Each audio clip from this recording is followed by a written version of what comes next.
Welcome to DJ Center Stage TV episode 28. I'm Jim Collins. On the show today, I get to chat with Thomas Heath, who is the owner and founder of A+ Event Entertainment. His current goal is to take the Northern Michigan destination wedding DJ experience to a higher level through education and cooperation. By attending workshops, conferences, and symposiums all over the country, Thomas is able to bring this knowledge back to his staff and other event professionals in Northern Michigan. He works with couples from all over the world, creating customized weddings, unique events, and distinct parties. He also has a weekly show on Disc Jockey News TV called Beats, Beats, and Dancing Feet. I love that. That's really catchy. Where Thomas shares tips on improving wedding DJ performances. Thomas is a graduate of the entertainment experience, which I presume is the Bill Herman experience, right? Correct. Randy Bartlett's Advanced Mic Skills Workshop, Mitch Taylor and Vicky Musney's Deep Dive Sales Workshop, and several of Mark Farrell's Marbecca courses. Welcome, Thomas Heath, to the show. Thanks, Jim. I'm so glad to be here. I'm so happy to have you on. So our topic of discussion today is becoming a co-creator and working with your clients and not for them. Great topic to discuss today. Tell me a little bit about that. So working with your couples is so important. One of the things that we say here at A+ is there's a big difference between a DJ at a wedding and a wedding DJ. Mm-hmm. And, a DJ at a wedding, for sure that's somebody who is going there. They've, maybe they've gotten some input on, what kind of music the couples like, ideally.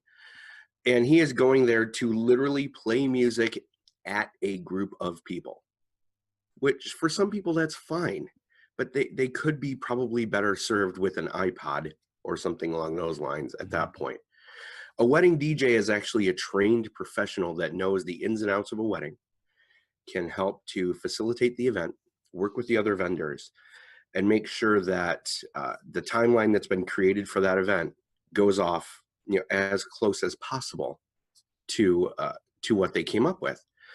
A co-creator is a level up a little bit higher than that, and that comes from years of experience doing weddings of all kinds. I typically DJ about 50 weddings a year myself, and I have 3 other DJs that work for me. And what we do is the whole planning process is very involved with A+, and we tell couples in advance that we're a lot, and we're not anything like you're expecting a wedding DJ to be. And that involves 3 to 4 meetings before the event even happens. And, there's big picture meetings, and then there's where we start to drill down into the meat and bones of the content, names, music, timeline, etc. And then finalizing that timeline and then working with their other vendors. We're one of a few DJs that I know of in my market that actually sends a timeline out to other vendors.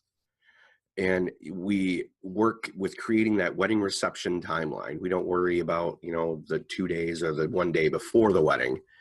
We really just focus on that reception and how we can make that reception look and feel like what the couple wanted to have. Do they talk about those in the reviews? They actually do. Yeah. They bring it up quite a bit. And my show for tomorrow, or for today, actually, is all about reviews. Mm-hmm. And I mentioned that in my Deets, Beats, and Dancing Feet show on DJ and TV, like you mentioned before. And the reviews really highlight the different facets of what we do. We have live musicians that work with us too. I play violin and mandolin. And again, that's something that most DJs, again, when I say most DJs, I say most DJs in my market mm-hmm. don't do. Yeah, and I think that makes you stand out too. So if you're discussing reviews specifically, having couples look through and scan your reviews as opposed to another DJ in the same market to see the planning stages were so well thought out, and we really got to know our master of ceremonies, and he got to know us very well through this whole thing. Sure, I noticed a big difference in reviews too, because that's specifically with clients that I work with. They like to talk about those things, and they appreciate them for the most part. Yeah, and working in destination market, the reviews are very important for our sales process, because we have word of mouth from vendors, but we don't necessarily have word of mouth from past couples other than reviews, because their friends aren't getting married in the same place that they did, because again, it's a destination market. Mm-hmm. I actually just booked a wedding very recently for a girl who I DJ'd her first wedding, and he Oh, proposed, and she said, "I'm so excited, I already have our DJ." oh, Second okay. wedding. Yeah.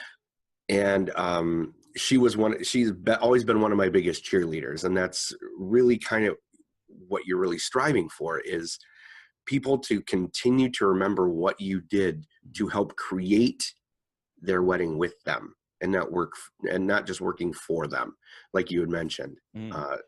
We want you to do this. Okay, let's make it a little bit better. And those, it's asking a lot of different questions really helps with that. Yeah, and so as far as some of those different questions that you ask couples, what are some examples of questions that you would ask them? Some of the examples of different questions. What have you seen at a wedding recently that you absolutely loved?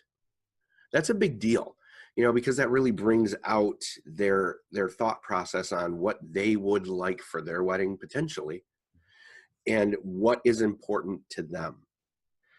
And the follow-up question to that is, what have you seen at a wedding recently that you couldn't stand? Mm-hmm. Don't name names. It's a safe space here in the office, but just telling, finding out what really stuck out in their mind as a negative is as important as the positives, and sometimes even more so. Nice.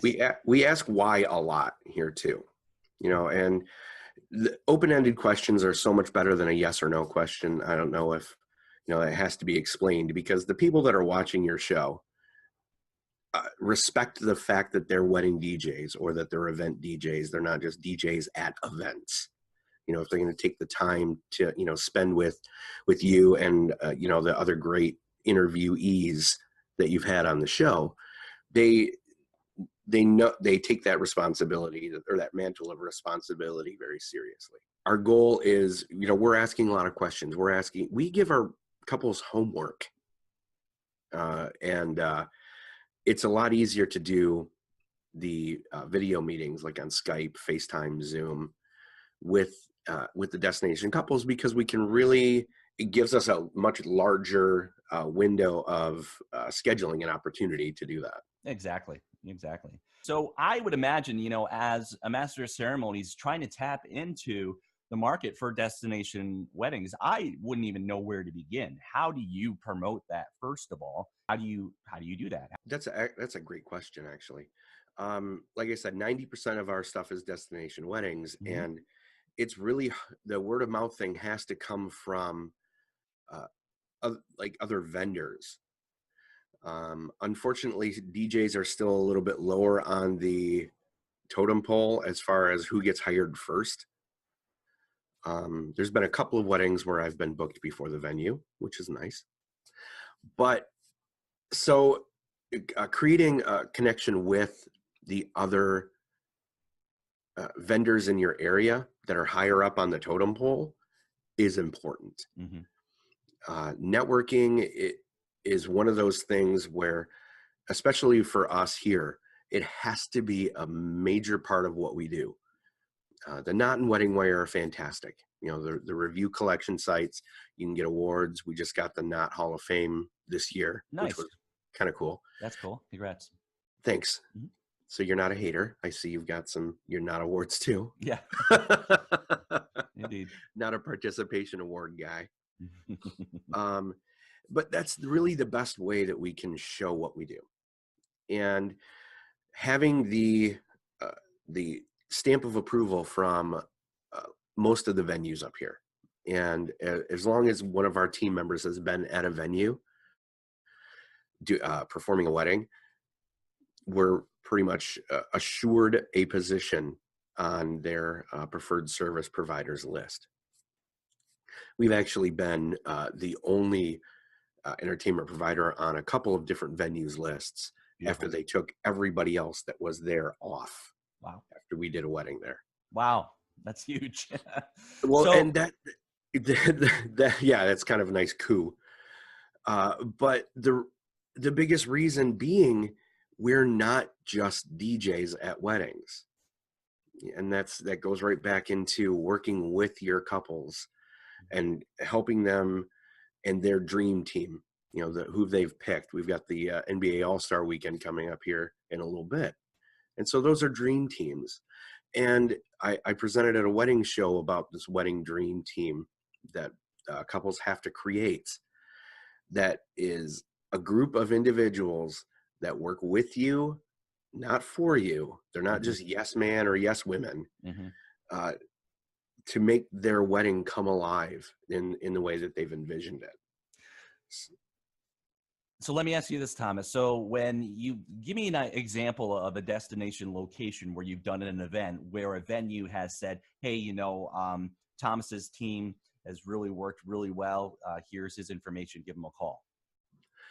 There's one venue in particular, and it's Black Star Farms, and it's this beautiful venue that is well, obviously it's a farm, but it started as a farm, and they began growing grapes up here in northern Michigan. We have a really funny agricultural boon that's going on where we're growing a lot of grapes, we're growing a lot of hops. It's cold here, so apparently we like to drink. And so it's this beautiful vineyard, and we DJ'd a wedding there, and I actually DJ'd and emceed a wedding there. And afterwards, they approached me and they said, "Where did you come from, and where have you been?" And that was really kind of the huge feather in the cap for what we do and how we're different and how we differentiate ourselves from the rabble. Mm, And we've just been, so privileged to be a part of so many amazing weddings up here at so many great venues mhm. that, we are at the point now where we can start to pick and choose where we work and where we don't work. That's great. And yeah, so that was one of the biggest feathers in the cap that we've had yet, was to know that they, and we hear it from our the couples that contact us as well, that they heard about us from their venue.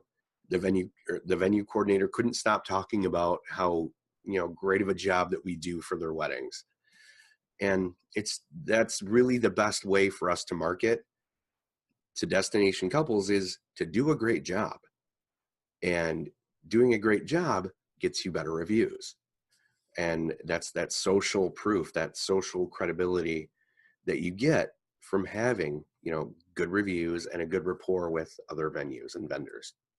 So what is the furthest point that you have gone out to work with couples for their events and with venues? How far have you traveled? Is it I drove to Indiana to DJ a wedding, and that was,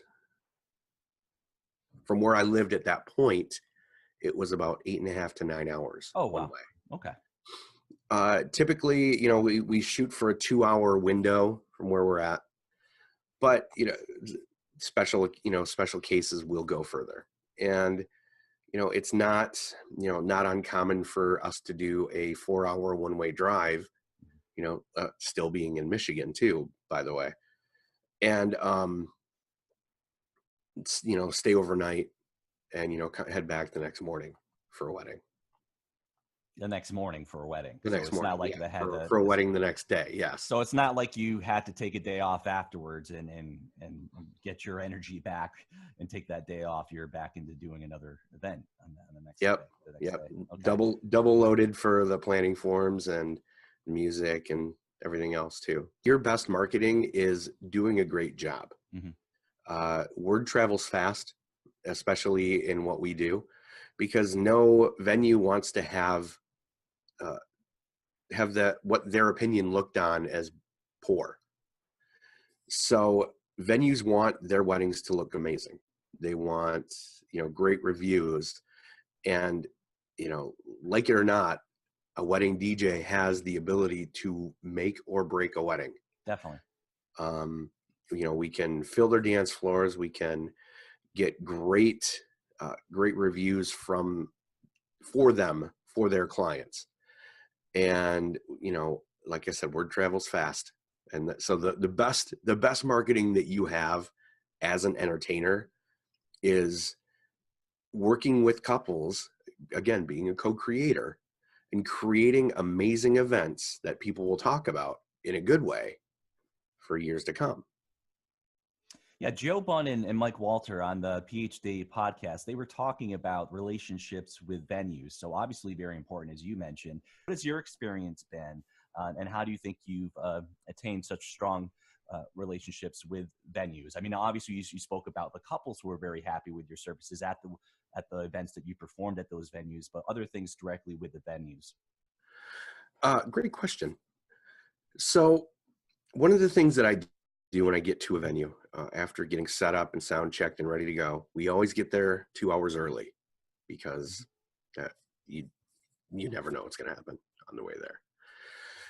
We always get there about 2 hours early, and once we're set up, I walk around to the rest of the team, and knowing full well in advance that I've sent these people a timeline, I've already introduced myself to somebody that works there, if I don't already know that person. So I've already warmed up. I've already warmed that up. I've already, started to grease the gears, if you will, so that they know that that I or one of my team is going to be there. And this is, the plan that we've created with our couple. Having a good relationship with them means that you're really being personal with them, and knowing that they have an agenda as well, and that you respect that they need to get what they need to get done too. And as long as that falls in line with the couple's vision for the event, and if it doesn't, there's wiggle room, and things can be moved around, you're going to build a good rapport with those people. And even with the people that are, pouring water in the water glasses, being friendly with people, introducing yourself to people. We wear name tags. I don't know, some DJs, that's another one of those hot button issues, is do you wear a name tag or don't you? I don't know why you wouldn't wear a name tag. It's the easiest way for somebody to be comfortable with knowing who you are, because you can introduce yourself to somebody 5 minutes later. They've got their own stuff going on. They're not going to remember who you are. They'll remember you're the DJ and that you walked around and introduced yourself to people. When they approach you later on in the day, if you don't have a name tag on, they don't remember your name. Not likely. And after they've had a couple drinks, they're going to forget for sure. For sure. For sure. Right. So, and just being, cognizant that, and this is like life lessons with Tom, being cognizant of everybody's got something going on. Everybody is fighting a battle you don't know anything about. So being kind and generous in all aspects, weddings included, is, paramount to your success as the team leader. And, once you introduce that couple, you're the team leader. Because how many times have you been asked, hey, where's the bathroom? That's just one of those things where you are the expert at the event because you're the face and you're the voice of the event. I did a corporate event about 2 weeks ago, and I was walking around the room, going table to table saying, hey, how's it going? And do you have any music that you'd be interested in hearing, during dinner or anything like that? And so I stopped by one table, and this lady was like, oh, this is amazing dressing on this salad. What's in here? Thinking that I was on the staff. It was pretty funny, and I'm just like, oh, I'm not really sure, I'll find out. I'm the master of ceremonies. I'll find out and talk to them, and I'll be right back, just so that little bit of extra service and customer service, just to help people. Like you mentioned, where's the bathroom? Jim Cerrone talked a lot about that too. Yep. And the flip side of that is you don't want it to be an ego thing either. And I think maybe that might be the underlying fear that people have, is that in some way by having a name tag identifying who they are as a human being is going to take away from the couple's event. It's going to take the focus away from them. We don't have lighted signs. We don't have, our banner or anything going on at weddings for that reason. For that reason, we've seen other DJs that do. And, the way that we look at it is it's not an opportunity for us to advertise at a wedding. So we just don't do that. So yeah, what about the whole ego aspect as far as thinking about it as it from a DJ perspective and a master of ceremonies perspective in approaching events? Checking your ego is a big deal. And, we're entertainers. And if we didn't have an ego, we couldn't do what we do, because it's a daunting task. Just ask people, they'll tell you. Or walk up to a table and hold a microphone out to them. What will they do? They'll just do that. Nobody wants to talk on a microphone, that's for sure, unless they do. And you're the expert, but it isn't your wedding. And, most brides and grooms and most couples that we work with say that the one thing they don't want is they don't want their wedding to look like their friend's wedding. And they don't want the cookie cutter. They don't want the traditional, this happens, then this happens, then this happens, then this happens. They want it to be different. They want it to be unique. But they also don't want it to be off-putting to their guests. So that can be a fine line as an entertainer. Yes, absolutely can be a fine line. You have to be careful and kind of approach it with the way of am I really forcing people to do things, or is this just how it's organically making people feel more comfortable? There is a fine line. You're absolutely right. There is. And you have to, realize that you're there to help them and to facilitate their wedding. It can't be your show. It just can't be. Everything that we do, and on the top of our scripts, it says, am I talking for me or for them? And, we script all of our weddings. It's way better than trying to go off the cuff, as, I'm sure you're well aware. Do you tell couples that in advance? So when you're when meeting with them for the first time, as far as the pre-planning that you put into it, do you mention that you're scripting out the things that you say, or is that something that you feel that you don't want to share with them?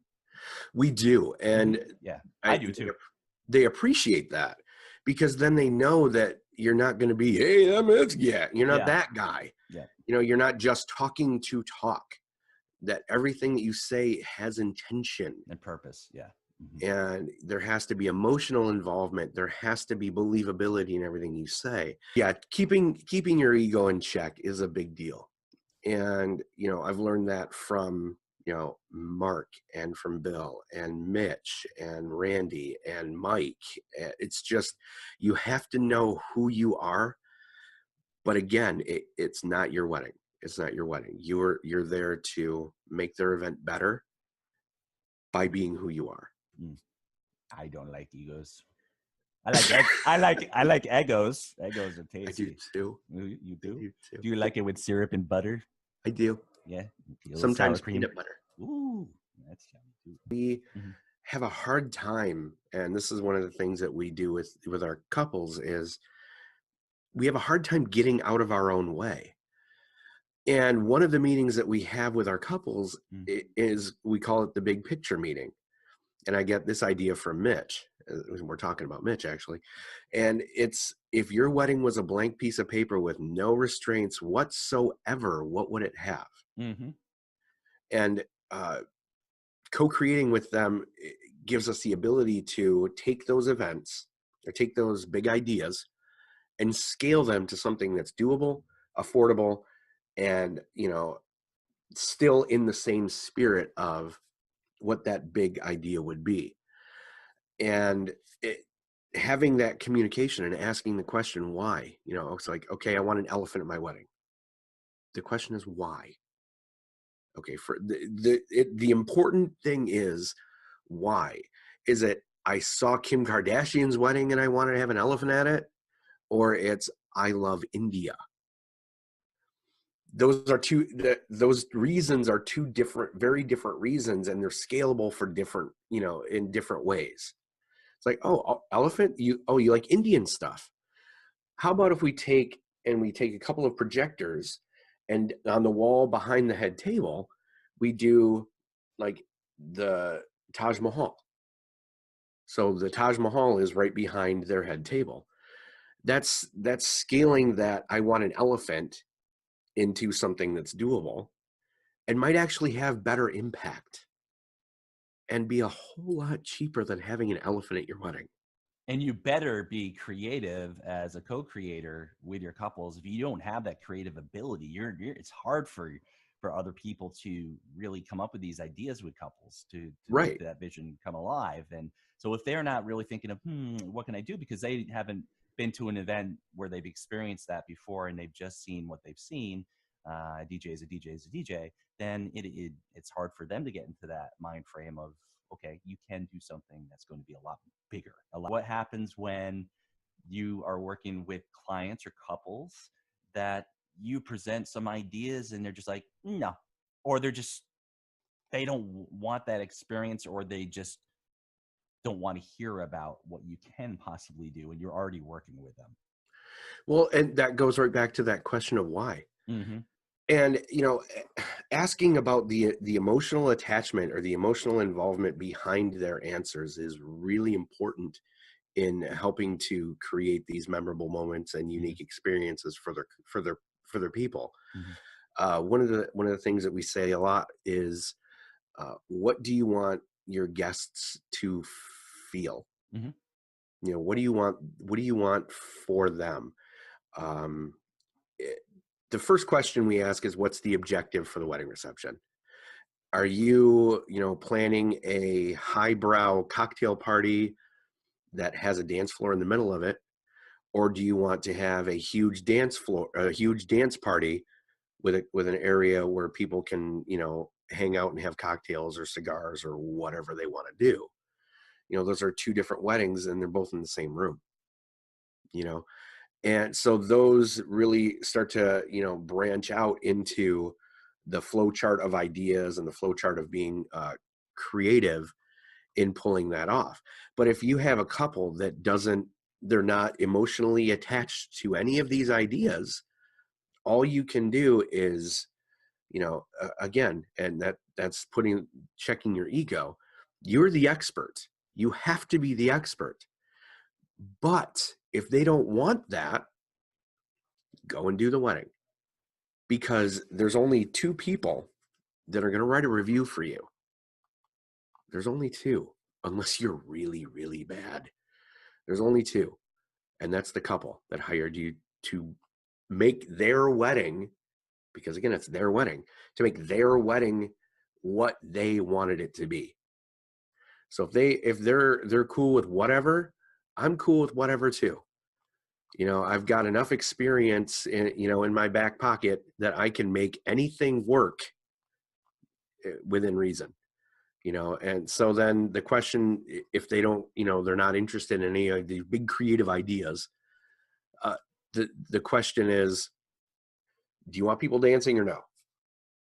And so that's kind of where it gets down to the point where you're still a wedding DJ.